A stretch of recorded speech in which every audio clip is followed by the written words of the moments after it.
Hello, Steve Arts 89. Well, it's been 5 years since COVID.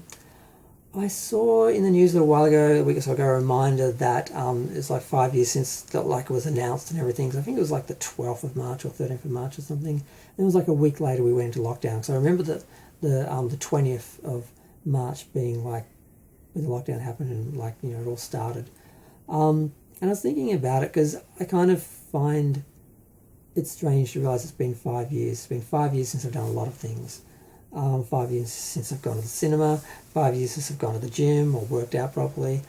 5 years since I've really socialised with anyone or done anything that wasn't essential. And it's just really weird because when this first happened, everyone was afraid. No one knew what was going to happen. And everyone was, you know, in quarantine and looking out for everyone and taking care of everyone, and everyone was sort of being cautious. And then once we realised it was only affecting some people would die and get sick, and for the most part people would just have mild symptoms and be fine. So then it sort of became, the general public seemed to be like, well, you know what, those people are on their own. Let's just sacrifice that minority of people who are vulnerable and the elderly, and we'll just get back to living our normal lives and pretend like this isn't still happening in the background every day, which it is.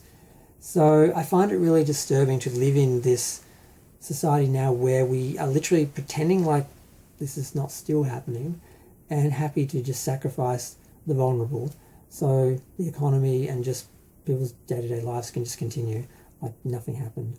And there's nothing in the news about it, just act like it doesn't exist. There's some government bodies who do actually tally up the people actually, contracting it, even though barely anyone's testing anymore. So a lot more people are getting it than it shows, and people are still dying.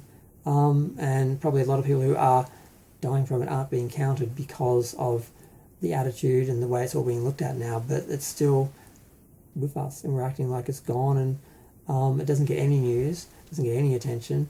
And just collectively, I was going to say we, but I haven't, but collectively society's just decided that that's just how it is, and we're just going to ignore reality and, like I said, just sacrifice the vulnerable because people just seem to be like, well, I'm going to take my chances because chances are I'm going to be fine and that'll be someone else's problem.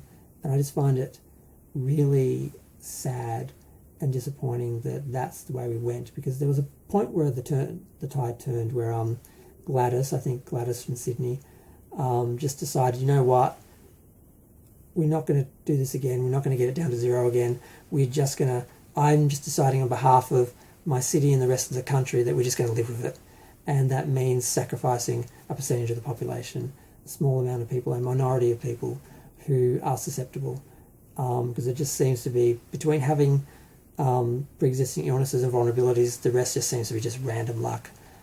And that's about the most I can say about it, because YouTube pretty much censors any videos people try and do on the subject. The fact I've even mentioned the word once and probably going to put it in the title means this video will either be deleted, blocked, or buried.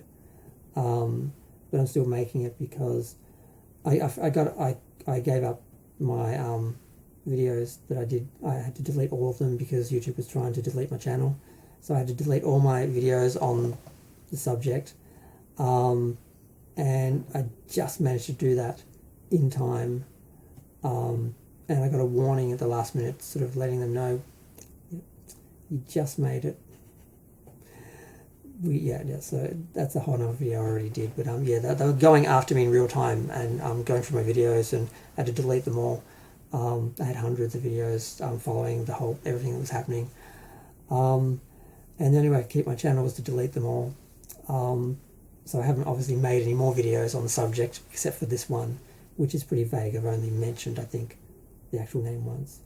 But it's nearly 5 minutes, and I just had to make a video to commemorate the fact that it's been 5 years. I meant to do it sort of on one of the anniversaries, whether it was the date it was announced or the date the sort of the lockdowns happened and all that started. But I guess I didn't really want to think about it, so I just sort of forgot. And then the next thing I know, it's like a week later, it's like I do want to do something to commemorate it, and also to comment on how we've dealt with it and the situation that we're in now and right now, which I find, like I said, really disheartening. I really don't want to be a part of the society because it's just too cold and inhuman, and we don't care about anyone. We only care about ourselves. No one cares about other people, minorities. We're happy to sacrifice and turn a blind eye to people, so long as we're okay and the majority is okay. That's all that matters. And I just don't remember this being the world I grew up in, but it's the world we're sort of in now. And I'm quite happy to not be a part of it. I have no real interest or impulse to rejoin the real world and go out and do anything. It makes me a bit sad.